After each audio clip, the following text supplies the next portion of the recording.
My whole life has been kind of shaped by constant influx and flow of migrants, and thinking about how that shapes your way of navigating the world as a human. From the age 4 to 18, I crossed the border every day so that I could attend public school in the US. We had to constantly hide the fact that we lived in Mexico. We had to constantly live in like stigma. So I saw how immigration was viewed really negatively by everybody, but also seeing amazing creativity that is born out of necessity. And it was just like a border way of being. I've thought of making things in art and design and craft as a way of translating energy and ideas, emotions, like a way of helping filter like what our experience as humans is. Because I'm really pushed to try to understand what knowledge we hold in our hands and what knowledge we hold like ancestrally, and what happens when your hands are allowed to speak, you know?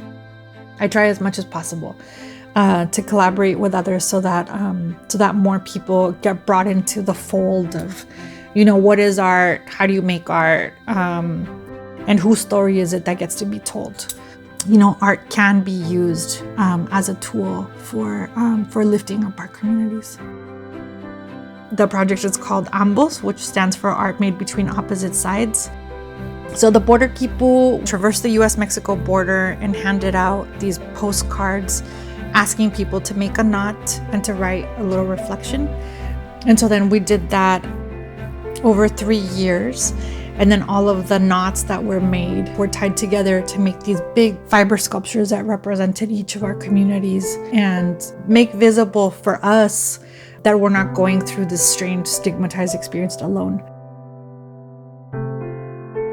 Tension, I had thought of this idea of us backstrap weaving, but tied to each other rather than tied to the fence. And so then that recorded our connection, our tension, and our like relationship to each other, and our relationship to the physical fence, and our relationship to transcending that fence. As soon as I started doing performance work, I got so much more feedback, and I learned so much more than from making a stable object. Actually like learning through my body to connect to narratives other than my own, to connect to pain, to like get to a different dimension of understanding.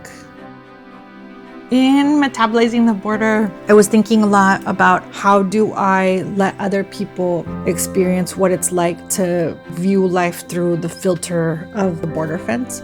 And so it started out with a headpiece. And then after the headpiece, I was thinking about, what happens if I engage all the other senses?